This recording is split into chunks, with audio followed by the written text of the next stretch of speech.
Warga Desa Bangga dikumpulkan dalam satu titik sesaat setelah terdengar bunyi sirine peringatan banjir bandang. Kelompok rentan menjadi prioritas saat proses evakuasi dilakukan. 3 warga terpaksa ditandu akibat luka yang dialami.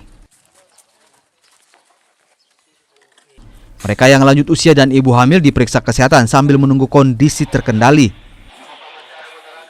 Kejadian ini merupakan skenario penanganan bencana khususnya di daerah rawan bencana. Simulasi hari ini berjalan dengan lancar dan bertujuan untuk mengingatkan kembali pada saat banjir. Yang pentingnya itu agar supaya bagaimana nanti ke depannya misalnya terjadi lagi bencana seperti begini, dari semua rombongan baik BNPB, KTB Desa Bangga juga sudah bisa memahami. Kami menggunakan status awas tadi yang seharusnya digunakan mulai dari normal, waspada, dan siaga. Namun mengingat waktu, kami cut ke status awas.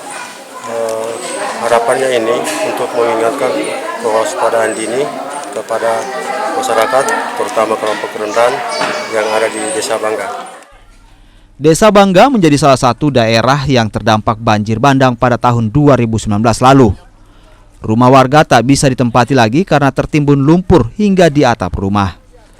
Memang wilayah Dolo Selatan ini paling rawan terjadi namanya bencana banjir. Dan dari informasi yang kami terima dari BMKG, memang mungkin saat ini kita masih menghadapi El Nino. Tapi dari BMKG juga menyampaikan situasi hujan di Sigi itu agak sulit diprediksi, terlalu banyak hujan lokal. Jadi untuk potensi kejadian banjir itu lebih mudah, lebih sering bisa terjadi banjir meskipun dalam kondisi El Nino. Saat ini juga kita di Sidondo 3. Beberapa titik di Kabupaten Sigi kerap terdampak banjir bandang sejak beberapa tahun terakhir.